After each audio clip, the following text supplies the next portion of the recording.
Good morning and welcome to our real live in-person commencement ceremony. Bravo, right? My name is John English and I am the program director for the Conflict and Dispute Resolution Program, and it's really nice to have you all here, so thank you for making it out. Before I go further, I want to let you all in on an inside secret. Our program is actually named with a fake acronym. We've taken the C from conflict and the res from resolution and combined them in all caps, making Cres. So you'll hear Cres referenced throughout, and now you know what that refers to, okay? So once we have that inside knowledge, we can move forward.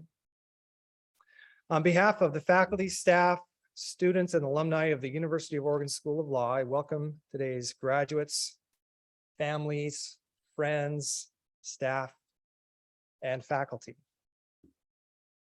Before we go further, I'd like to take a moment to acknowledge the land that the University of Oregon is located on. Kalapuya Ilihi is the traditional indigenous homeland of the Kalapuya people. The Kalapuya people were dispossessed of their homeland by the US government and forcibly removed to the Coast Reservation in Western Oregon. Descendants of the Kalapuya people are citizens of the Confederated Tribes of the Grand Ronde and the Confederated Tribes of the Siletz Indians of Oregon. They and other indigenous people of the tribal nations of Oregon continue to make lasting and important contributions to our community, the UO, and across the land we now refer to as Oregon. We express our respect for the 9 federally recognized tribal nations of Oregon and all other displaced indigenous peoples who call Oregon home. It is my honor to be with you today to celebrate the Cres class of 2022. For these graduates, today marks the finish line to a marathon marked by coursework, internships, research projects, stress, existential crises, peaks and valleys. Your presence here today is a testament to your grit, determination, and commitment. And I'd like to take a moment to thank those who have supported you on this journey. To those who are not graduating, we are deeply grateful that you have joined us today. Graduate school can at times be an overwhelming experience, so thank you for all that you've offered our graduates. Your support has been critical to their success. Graduates, I invite you now to give a round of applause for those who have supported you on your journey.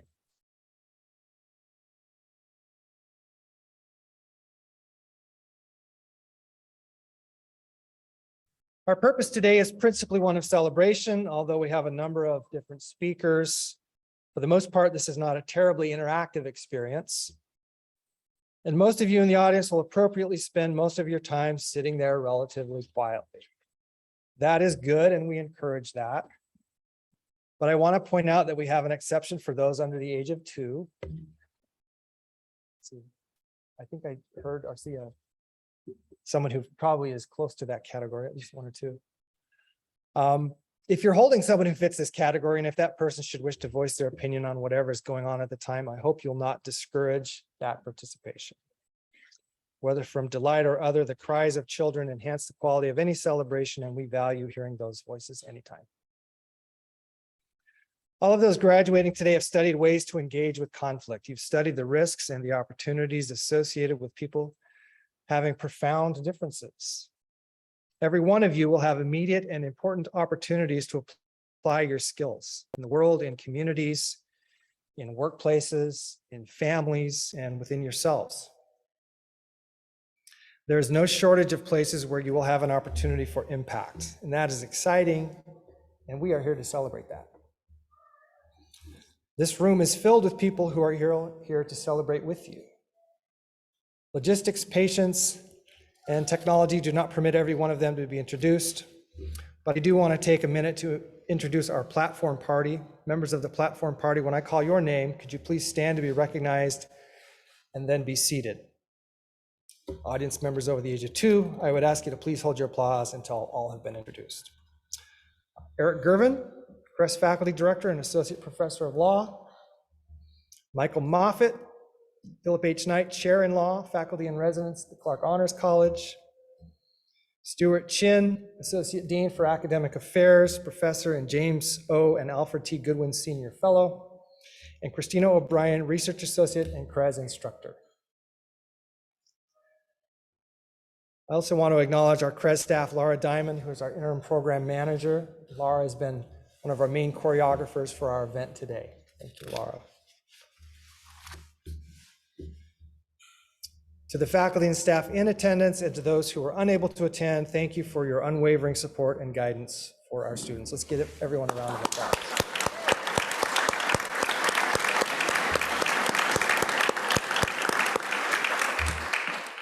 This year, the Cres program celebrates our 18th year, providing our students with the skills and knowledge for productive engagement with conflict. The knowledge and skills gained in the program are universally valuable, and our students can have confidence that they will be able to apply them in whatever career they choose. We strive to teach our students to negotiate, to mediate, to facilitate, to listen, to speak up, and to lead. And as I look out today, I'm confident that we have succeeded. I know that each of you will thrive in whatever path you choose to follow, and the Cres team is privileged to have been part of that journey. Congratulations. I am now proud to introduce our first student speaker, Nyla Lee.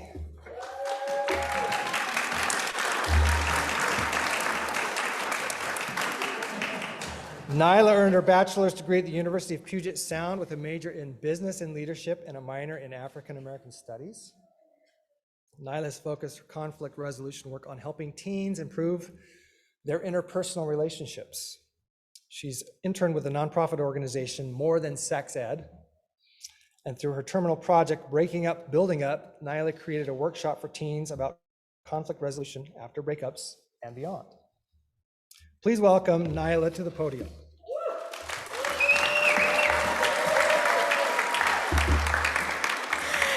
Okay, thank you so much, John. And I want to start with a message to the Conflict and Dispute Resolution Class of 22. Woo! We did it! Congratulations! My name is Nyla Lee. Thank you for your introduction, John. And I am so glad to be able to see and meet everyone here who's supported my classmates to reach this very exciting point. It hasn't been easy. We have all had at least 1 year fully remote, and we've gone on to pursue individual interests through electives and extracurriculars. And then we defended our capstones, and through that process, everybody has shown generous flexibility coupled with a lot of hard work. I am really proud to address you here today. It is an honor to be a part of a celebration that marks such a wonderful and serious accomplishment. Oh my God. Everybody here has taken such a distinct and interesting path through this program, and I've been so inspired hearing about the ways that you've all blended your personal experiences, academic rigor, conviction, and creativity throughout this process. Oh my gosh. No two roads have been identical, and each of us has contributed something unique to the program. And one of the benefits of being part of such a small and dynamic department is that each of us has had a real impact on each other, as well as on the function of the program itself. We've really been able to see that. And so when I was sitting down to write the speech, I had to stop and check in my head, this was so weird, to make sure that I had even met all of the students here today. I haven't. That's funny. There's people in my graduating group who I have never met in person. And it feels so incongruous to the connection that I feel to all of you, to my cohort and to our fellow Cres graduates today. I have valued every opportunity to get to know each of you and to learn from your experiences and perspectives. We have been able to share real vulnerability and openness, and that makes sharing this time and this day so much more special. Aside from choosing to complete a conflict and dispute resolution master's degree at the University of Oregon, it was really hard to think of things that we actually all have in common. We approached the program for different reasons, and we all have a wide range of experiences, identities, and interests. I did think of one thing that we all share, don't worry. When we tell people that we are studying conflict and dispute resolution, they probably ask something along the lines of, what is that? And so I'll share how I respond to this, and you all can take notes. I'm sure you're going to be getting that question quite a lot in the next couple weeks. So when I want to feel fancy and somebody asks, what is conflict and dispute resolution? I just tell them it's part of the law school at the University of Oregon. If I want to give a brief answer that's a little bit more specific, I'll tell them that I've focused on studying resolution and change processes that are beyond the traditional criminal legal system. And if I think that they really want to know what we do in this program, I say that we are learning about interpreting and engaging in conflict that is constructive and generative, and balancing the responsibilities that people have toward each other when it comes to meeting our collective and individual needs. I usually don't get much deeper than that because those are a lot of big words and there are a lot of big ideas, but I mentioned them all here today to give you a snapshot of what this program has offered us. I feel like I could very easily spend another 2 or 10 or 20 years really pulling on all of the threads of theory and research that we've been introduced to, from cultural studies to negotiation to psychology and philosophy. I think we'll all be chewing on some of these big ideas for a really long time. And then people's next question, once I give them that little spiel, is usually, what jobs will you get in the field? So this is almost funny to me. I don't know about all of you, but I have never had a job where understanding conflict processes and prevention wouldn't have been really helpful. Pretty much any place that you're working with people is going to have tension points where our differences bump up against each other in a way that is uncomfortable or unexpected. And our program has prepared us to see that as something that almost always comes with conflict is an opportunity for growth and improvement. So having the tools to analyze a situation and really pull out those opportunities rather than spiraling into chaos is hugely valuable to any organization or relationship. Usually, if I'm actually talking to somebody who has asked me this question, I offer up a few popular directions that people go with this degree. So education, nonprofits, organizational management, and justice work. But I also let them know that something that a lot of what I've learned has applied just as much, if not more, to life outside of the workplace. It has enhanced my perspective on politics, my social and family life, and my favorite topics, pop culture and media. Conflict, it has a bit of an unfair, bad reputation. I think I grew up considering it to be pretty universally negative, and something to be avoided if possible and squashed if necessary. And something that this program has prepared me to do is to approach it from a place of curiosity and compassion rather than defensiveness and fear. A lot of the time, this means going against really powerful socialization to smooth over disagreements and to get really entrenched in an adversarial narrative. I wish I could say that I am always immediately, always immediately successful in pushing back against these instincts. But something that this program has reinforced for me is that there's no perfect way to approach our differences and challenges. The existence of these differences does present an opportunity for innovation and for improvement on micro and macro levels.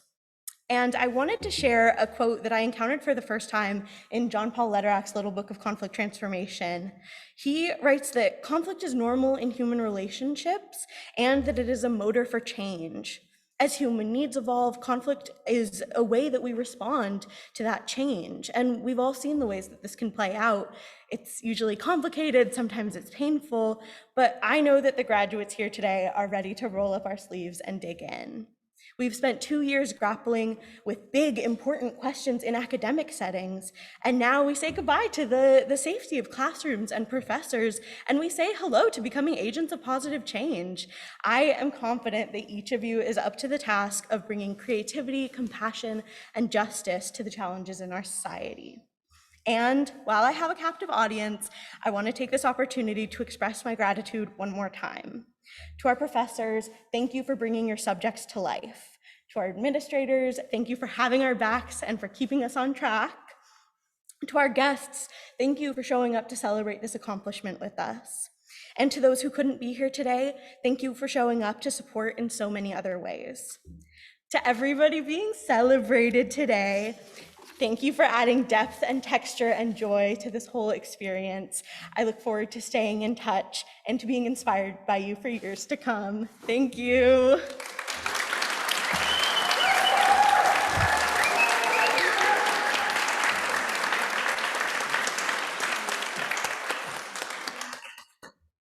Thank you, Nyla.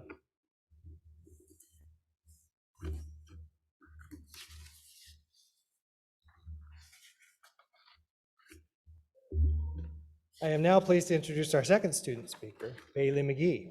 Bailey completed her bachelor's degree at the University of Oregon in biological anthropology.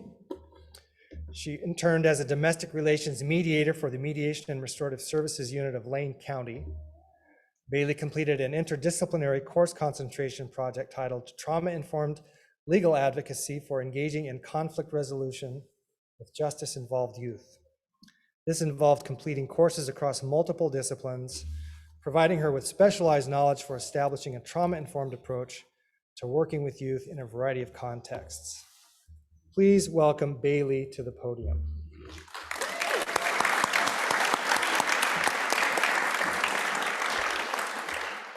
It's a little bit hard to follow Nyla, but I'll do my best. Thank you for the introduction, John. My name is Bailey, and I'm just going to start off, good morning, respected teachers, administrators, family and friends, and the amazing class of 2022. It is such a privilege and great honor to stand before you today representing the graduating class of 2022 for the Conflict and Dispute Resolution Master's Program. To begin, I extend my warmest congratulations to all those receiving degrees and certificates today, and I want to take a moment to acknowledge the support that has helped you along the way. To all the family and friends here with us today, and those who could not be here to celebrate our achievements with us, thank you. Thank you for the encouragement you have offered, and in many cases for the sacrifices you have made so that we could be here. Graduates, please would you take a moment to acknowledge all those who supported you near and far, including your own classmates and the UO faculty.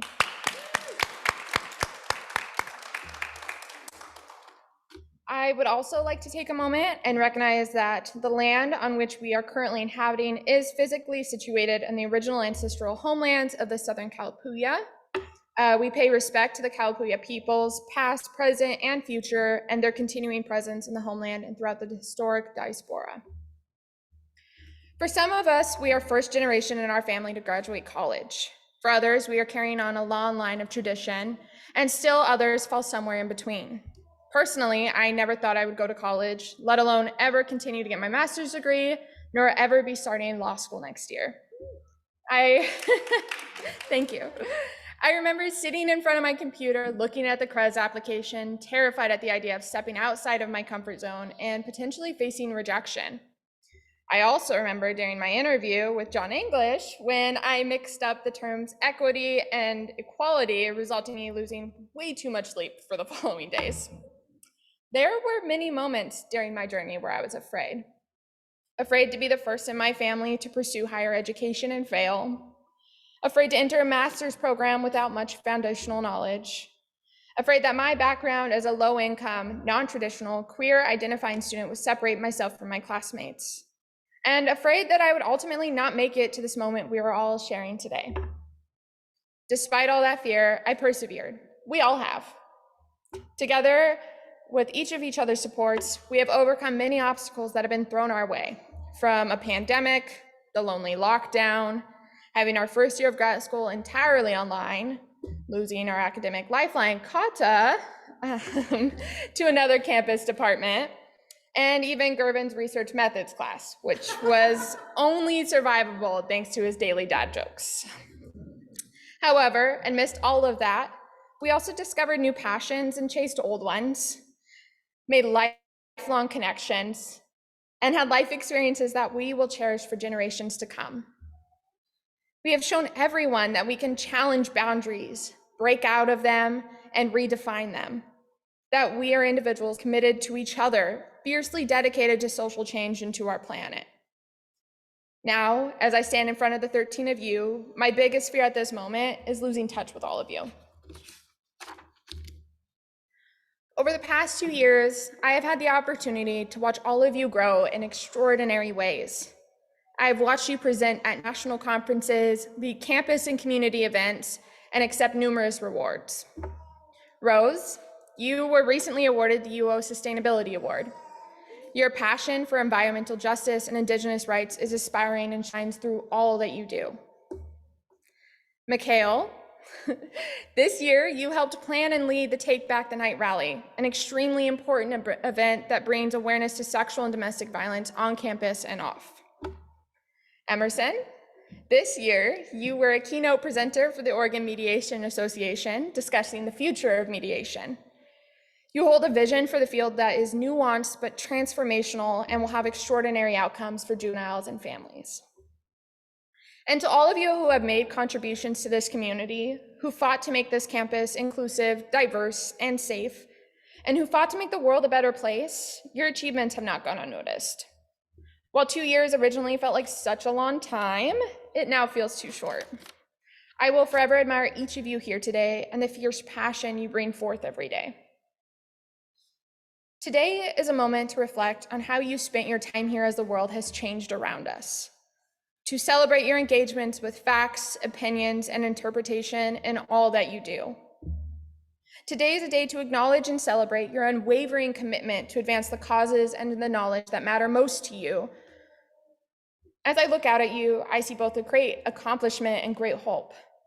I see one of the greatest incubators of intellectual and social progress and a collective compromising of extraordinary individuals, accomplished graduates, and mature thinkers who will make the progress imperative. I look forward to hearing about all of your achievements as you continue your life journeys. Thank you for a fantastic 2 years and for this opportunity to say farewell.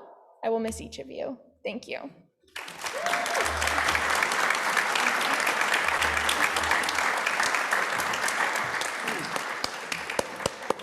Thank you, Bailey.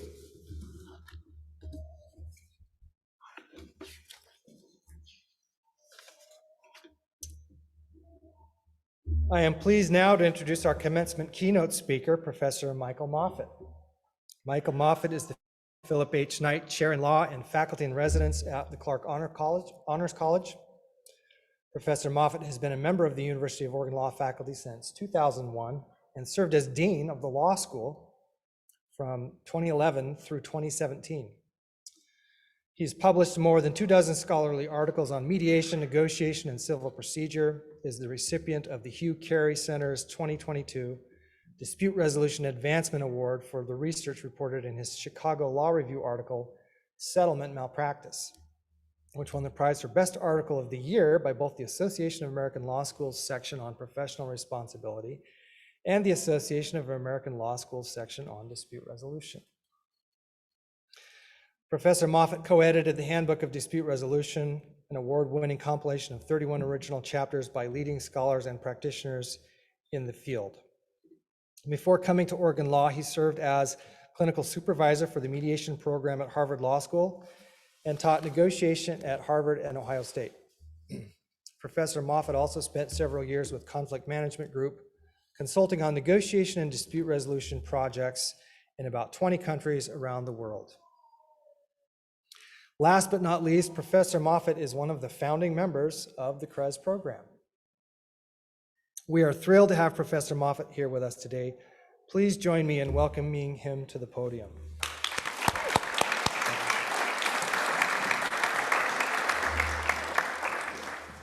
Thank you so much, John. And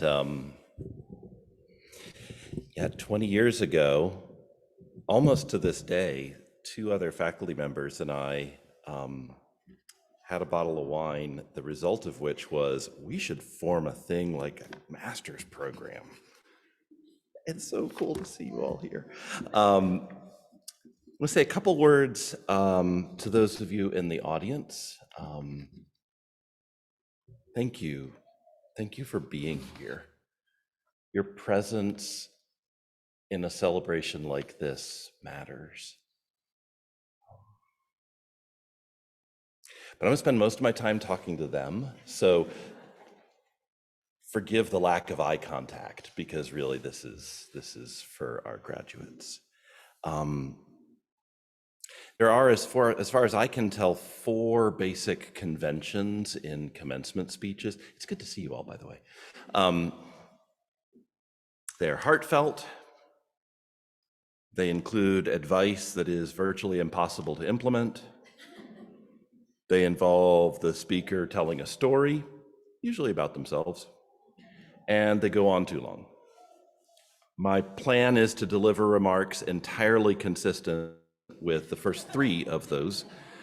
It will be heartfelt. It will include 2 pieces of advice. And as a preview, those 2 pieces of advice will contradict each other. It will involve a story, and it will be about me, but I will be brief. And what I'd like to do is to start with my advice. And I plan to offer it to you in high relief, not diplomatically. Sometimes we in the conflict field talk past or euphemize or reframe things almost to the point of meaninglessness. Maybe you've noticed that. And we do so with good intentions often, I think. Maybe we want everybody to be comfortable. Maybe we want to be comfortable. There are good reasons that it happens, but my fear is that if I couch my advice in sort of Cres speak, its fundamental meaning risks being lost. So I will be blunt with apologies in advance. So let me start straight away with these 2 pieces of advice as you contemplate the prospect of your continued career informed by your understanding of conflict and its resolution. 2 pieces of advice. 1,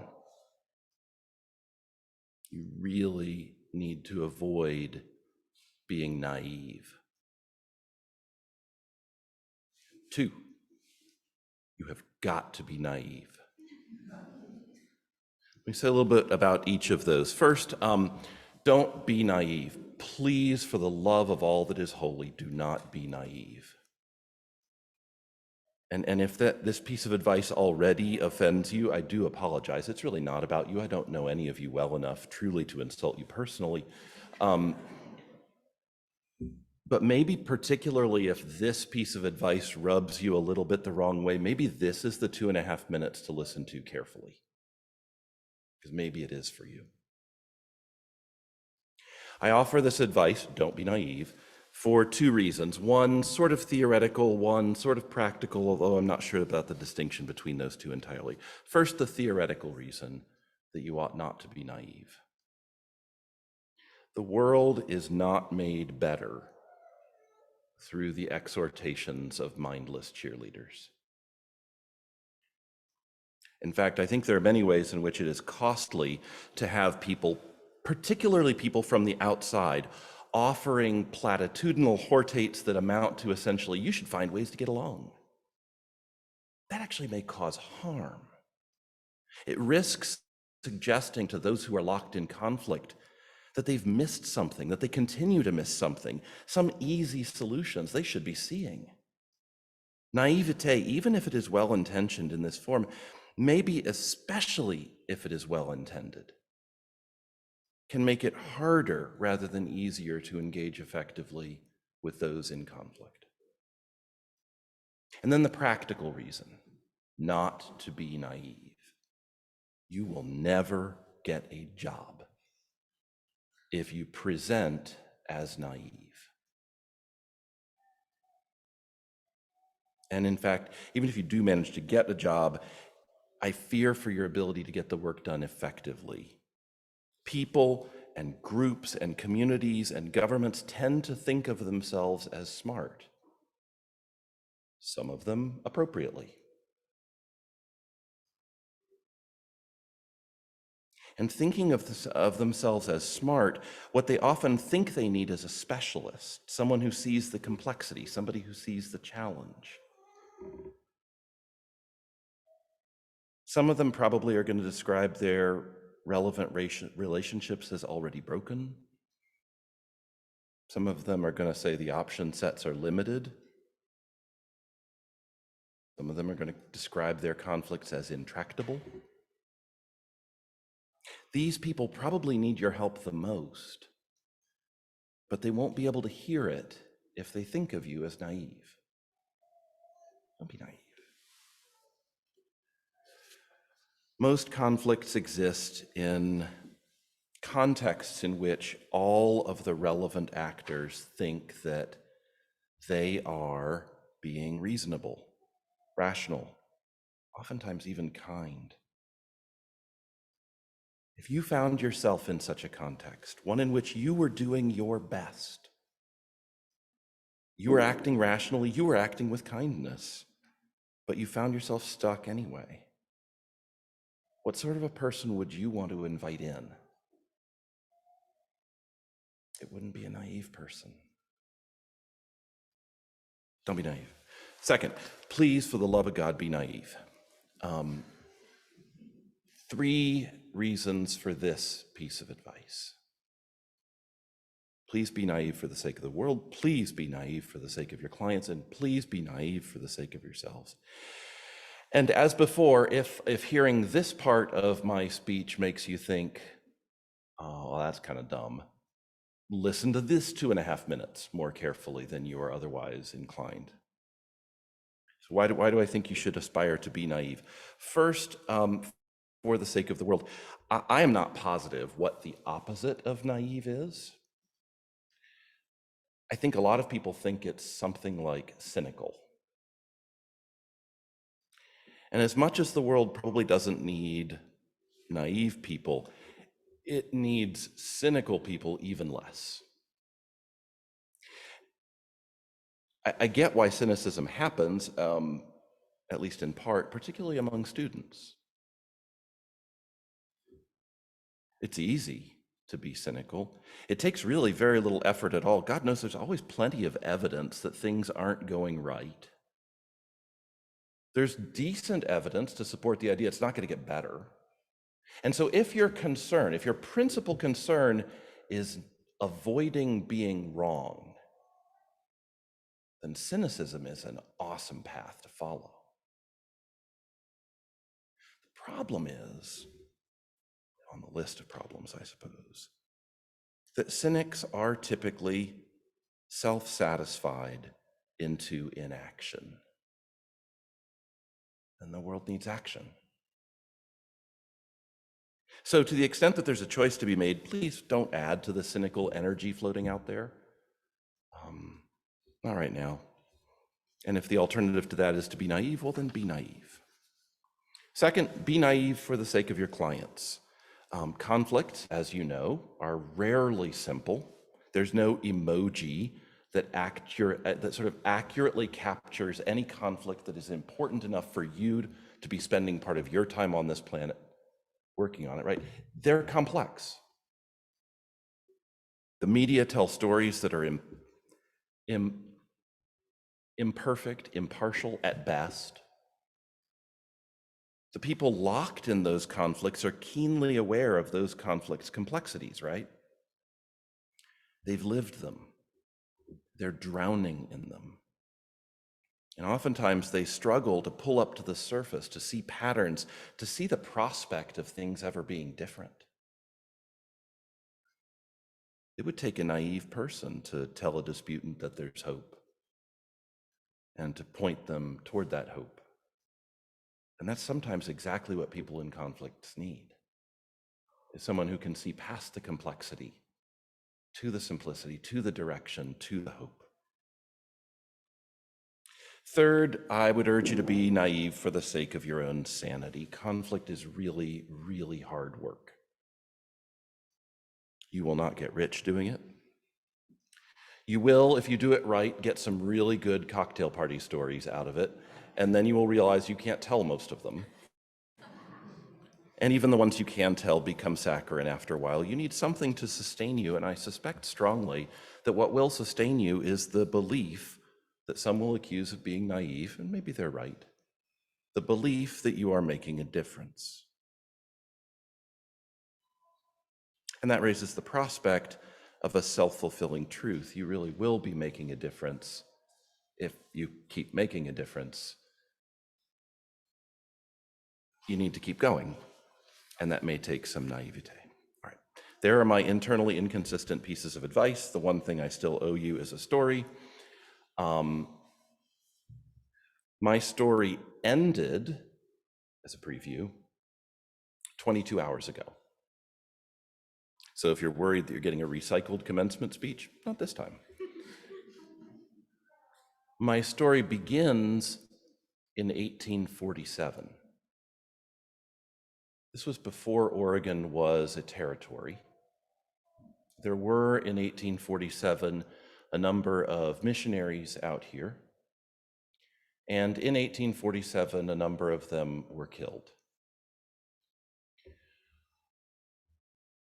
At the time, members of the Cayuse Nation were widely seen as responsible for the killing, and a federal posse was organized, funded by one of the early settlers, to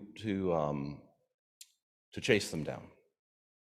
For 3 years, the chase went on, and in 1850, 5 Cayuse men voluntarily submitted to the posse. They up near Walla Walla.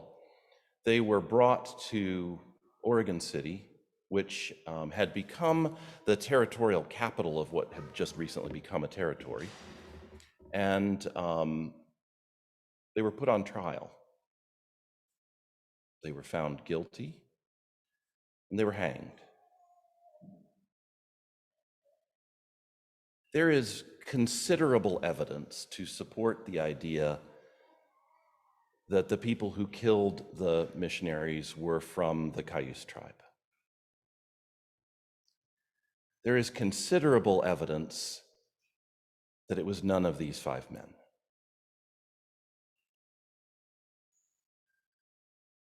Fast forward about 150 years, the state of Oregon recognizing the second of those facts, that 5 almost certainly innocent men were put to death.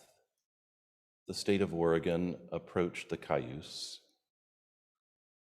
We're now part of the Confederated Tribes of the Umatilla Indian Reservation. They approached the Cayuse and they said, essentially, sorry.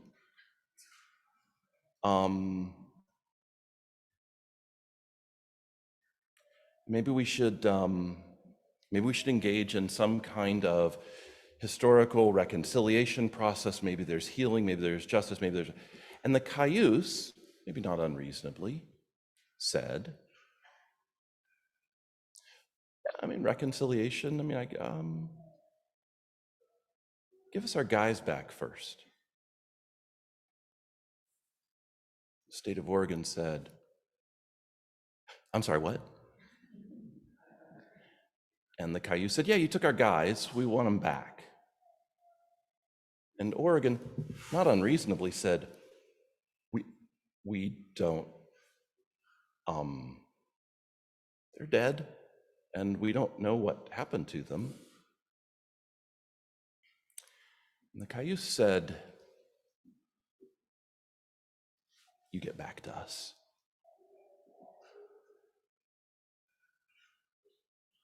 What does a Cres grad do with that?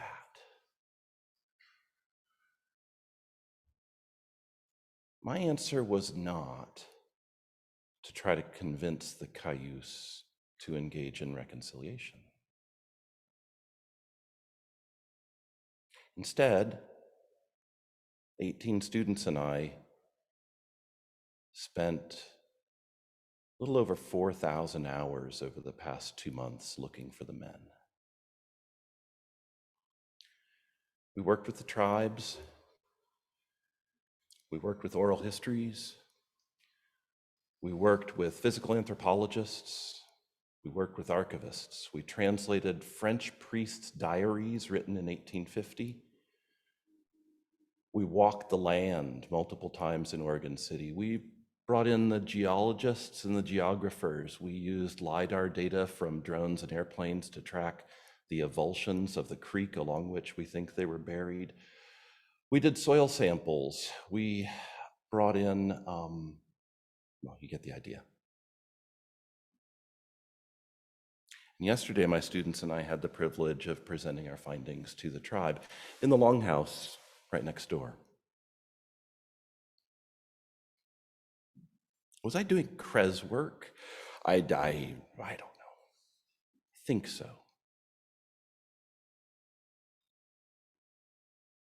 What the Cayuse did not need was for me to naively urge them to talk.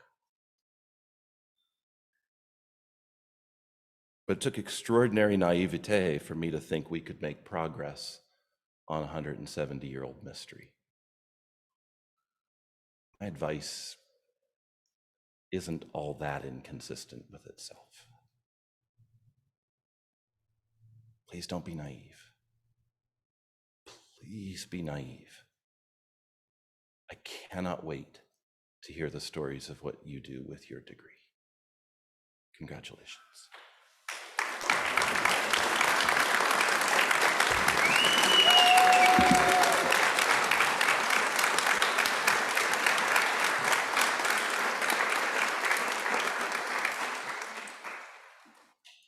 Thank you, Professor Moffatt.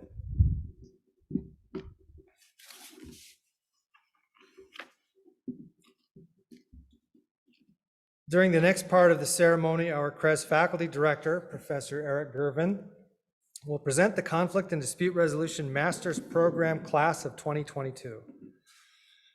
Professor Gervin will present each candidate and read a short outline of that candidate's background, interests, and career plans. We will recognize each candidate in alphabetical order by last name.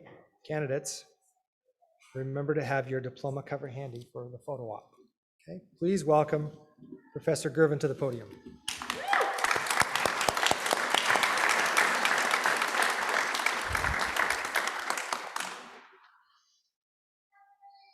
Good morning, everyone. I know you've been thanked multiple times for coming, but we do really appreciate your support. It has been a challenging couple of years for a lot of people, also for the program. As been mentioned before, the move to remote or starting remote and back, and I'm really proud of our graduates coming through. One thing, if you've been to graduations before, often folks just read the name. As John just mentioned, one of the things I love about our ceremonies, we do get to actually pause a moment to reflect on the accomplishments of each of the individuals. So it's one of my favorite things I get to do every year, is do that. So here we are now. So first, Agnieszka Alboszta.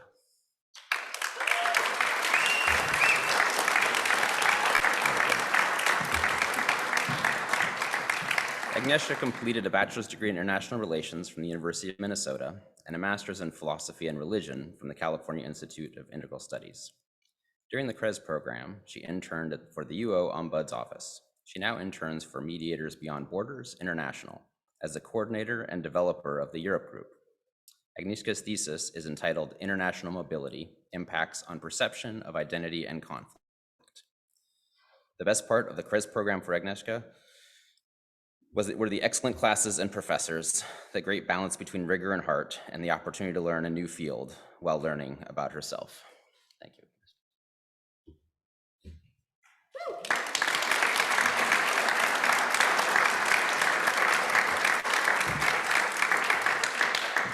In case it's not clear, do not hold your applause until the end, but feel free to for each of them.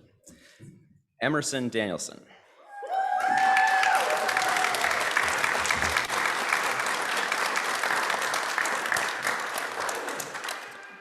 Emerson came to us from Weber State University, where she earned her Bachelor's of Science in Criminal Justice. She interned with the Lane County Youth Services, where she mediated with parents going through separation or divorce and helped them create parenting plans. Emerson also interned at the Oregon Department of Corrections with Victim Services. During this internship, she learned about victim-offender dialogues and the importance of restorative justice. Emerson completed a course concentration final project called Understanding the Effects of Trauma and Disrupted Social Development for Youth in Conflict. During her time with Cres, she learned valuable lessons and skills and gained a knowledge that will benefit her for a lifetime in both her professional career and personal life. Emerson's future career plan is to work with youth in the juvenile justice system. Congratulations, Emerson.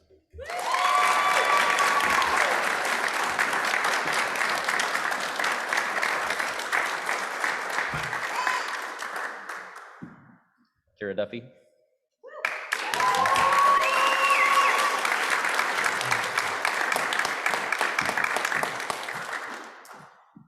Earned her undergraduate degree in women's studies from Portland State University.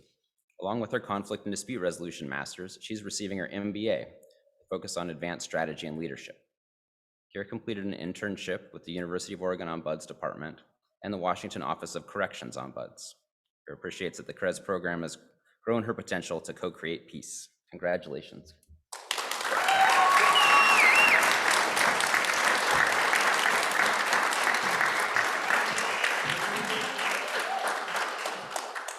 Nyla Lee.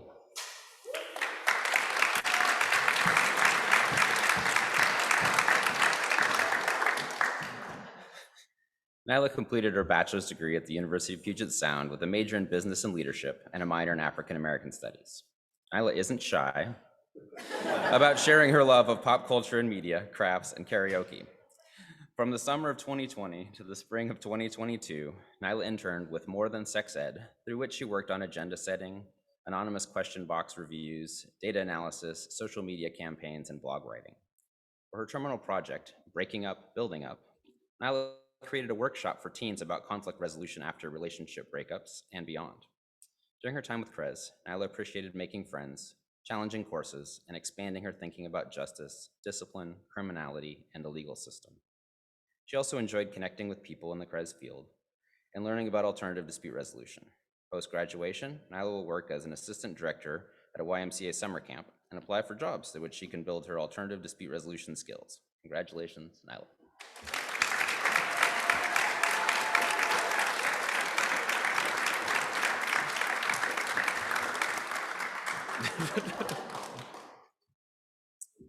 Bailey Danielle Mcgee.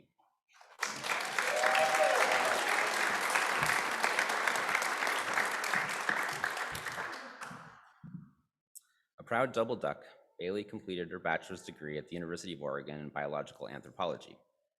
Bailey interned as a domestic relations mediator for Youth Services Mediation and Restorative Services Unit of Lane County Youth Services. Over the past summer, Bailey completed over 100 hours of mediation and facilitated the weekly Focus on Children and Parenting course.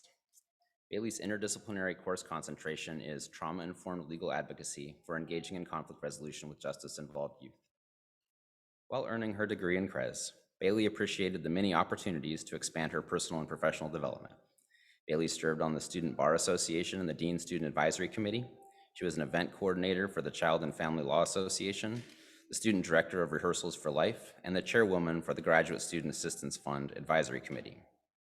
Post-graduation, Bailey will attend the University of San Francisco School of Law to obtain her JD. By 2025, she'll be a practicing juvenile justice defense attorney. Congratulations, Bailey.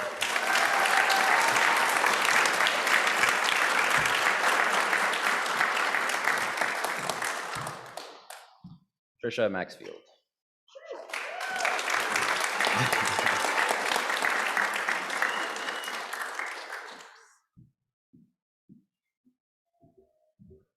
Another double duck, Trisha completed her Bachelor's of Science in Environmental Studies from the University of Oregon. Trisha earned a concurrent master's degree in strategic communications, along with her master's in conflict and dispute resolution. Trisha is a first-generation high school graduate, a veteran with a deployment to Afghanistan, and has served her rural hometown as a city councilwoman. While earning her degrees, Trisha worked for a strategic communication firm and as a facilitator and project manager for a forest collaborative. Her terminal project is entitled Virtue, a guide to facilitating trust in teams. For Trisha, the best part of graduate school was building connections with faculty. Her future plans involve developing a business plan and scale for Virtue. Congratulations, Trisha.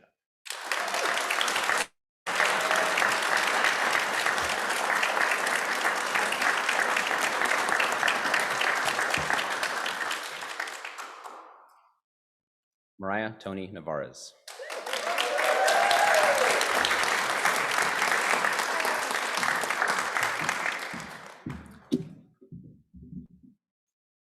Mariah received her Bachelor's of Arts in Cultural Anthropology and Legal Studies from the University of Oregon.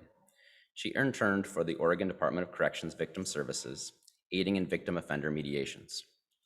Her course concentration is a project entitled Restorative Dialogues for Individuals Convicted of Violent Crimes, an interdisciplinary approach to humanizing the reparation of harm.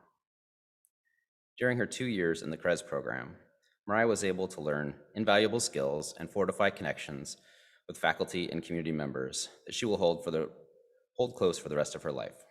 She shares that the Cres program opened many doors that will set her up for future success in her hopeful career goals. Mariah plans to work in restorative justice for incarcerated populations for some time and then worked towards a law degree in hopes of one day practicing criminal defense. Congratulations, Mariah.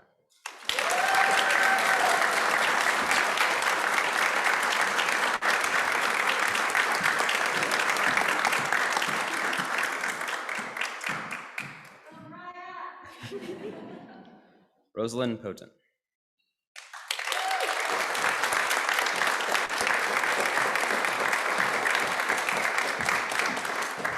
Rosalind completed a bachelor's degree from the University of Oregon with a major in general social science with departmental honors and a minor in global health and global studies. She gained a graduate specialization in environmental conflict, water, with her conflict and dispute resolution master's degree. Rosalind interned for University of Oregon Advancement and for the Pacific Northwest Just Futures Institute for Racial and Climate Justice. Rosalind completed a course concentration entitled Community Well, Water, and Serious Gaming. Rosalind appreciated her professors, especially Dr. Ali Reyes Santos, and the support she's received from the Cres staff, which helped her stay on track to graduate and make the most of her education and time.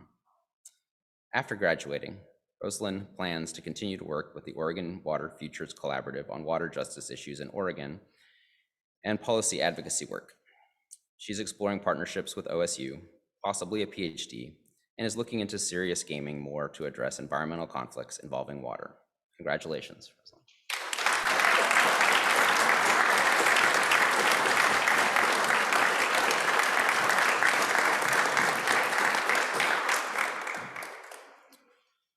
Jessica Grenada.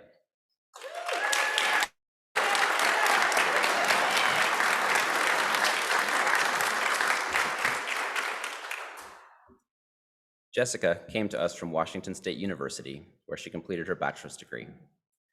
Through the nonprofit clinic, Jessica worked to assess business plans for local nonprofits and created strategic plans. Through her Ombud internship at the University of Oregon, she studied the job, offered insights on current topics, and researched ongoing issues related to the Ombud's position. Jessica's course concentration focused on how children and young adults process conflict. She loved working with faculty and exploring Oregon during her time in the Cres program. Post-graduation, Jessica hopes to attend law school and then transition into family law and mediation. She's happy she took a chance by applying to the Cres program. Despite the adversity she faced during the program, she found another home here in Eugene. Congratulations, Jessica.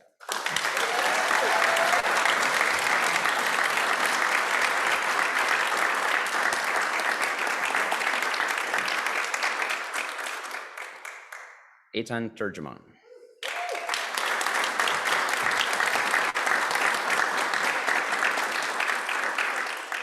Eitan received his JD from Tel Aviv University School of Law. He completed a thesis entitled Beyond Resolution, The Invitation for Self-Growth Inherent in Conflicts, a theoretical analysis of how conflicts are an opportunity for self-growth. The study's main premise is that interpersonal conflicts are both a result of our inner imbalance and an invitation to learn about ourselves and grow through the process. What Eitan appreciates most about the Cres program are the people devoted to making change in the world, the openness to new ideas, and the field of conflict resolution that is so needed in our world today. His post-graduation plans involve a shift from lawyering to help people grow through conflicts. Eitan offers conflict resolution services through his new business. Congratulations, Eitan.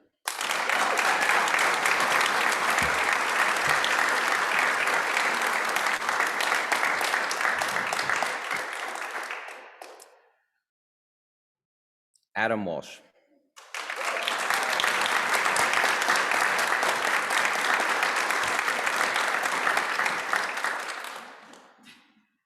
Adam earned his undergraduate degree at the University of Oregon in history, political science, and the humanities.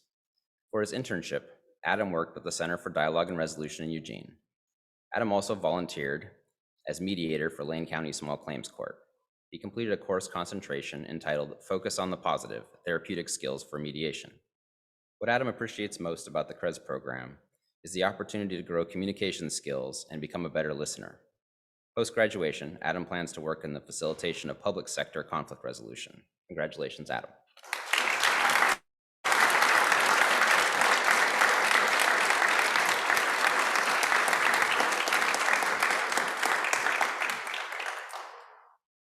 Mikhail Williams.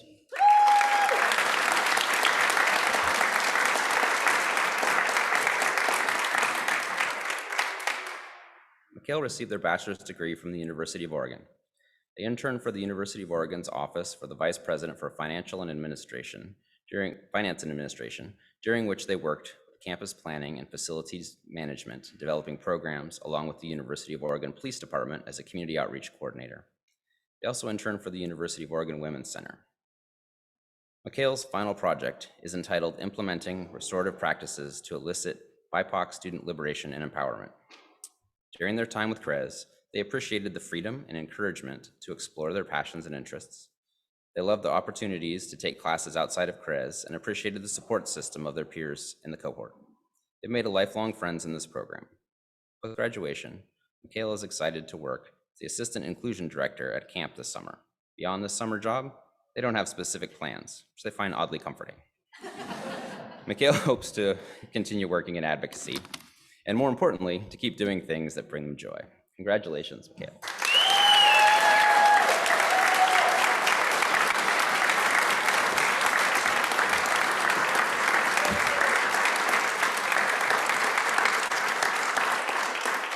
Congratulations again, class of 2022.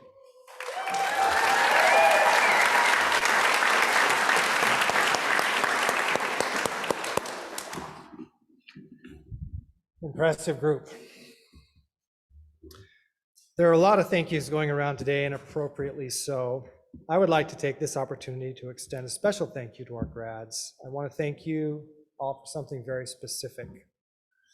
There are times when I look around the world and feel a bit disheartened by the discord. I do become a bit of a cynic. And I find myself becoming a bit weary. And then I think about the personal statements you all wrote as part of your application to this program. And I think of the chance that I had interviewing you all as you started this journey. I realize we're going to be all right. We're going to be all right. We have new leaders emerging, leaders who will go down into the world and use their skills and their knowledge to listen, to problem solve, and to act. And reading your stories and hearing your aspirations bolsters my faith in humanity. You are all so diverse, and yet you share three common characteristics from my perspective. One, a strong sense of social and civic responsibility and a willingness to engage. Two, a passion for social justice. And three, an authentic desire to make the world a better place. I'm inspired to learn of the things you've done coming into this program. I'm inspired by the things you accomplished while you're here. And I'm both inspired and excited to think of the things you will do moving forward. So in closing, let me leave you with a short quote from Theodore Steinway of the famous Steinway piano family. He once said, in one of our concert grand pianos, 243 taut strings exert a pull of 40,000 pounds on an iron frame. It is proof that out of great tension may come great harmony. So thank you, graduates, for helping us to find the harmony.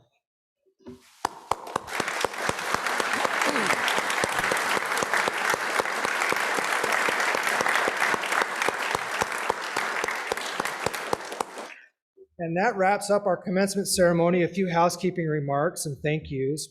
Graduates, please get your confetti ready if you have confetti. There are slideshows running on both of these monitors. We encourage you to take a look at those. We will be making a live recording available on our website shortly after the ceremony for those of you who want to go back and review it, and for folks who may not have been able to make it with us today. I want to thank everyone who worked so hard to make this event run smoothly. I want to give a special shout out to Laura Diamond, who's serving in our Cres program manager role. Laura spent a lot of time working on the pieces and putting the logistics together and coordinating all of this, and thank you very much, Laura. I also want to give a special shout out to Kata Bonson Reinhardt, who is with us today, hiding.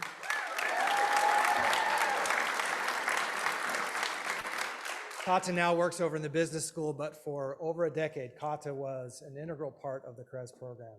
Kata has been a mentor, a cheerleader, a coordinator for students, and Kata's presence here today, bright and early, 8:30 a.m., hand-woven leis for all of you students, which you're wearing, is a testament to Kata's commitment and dedication and care for you all. So let's give Kata.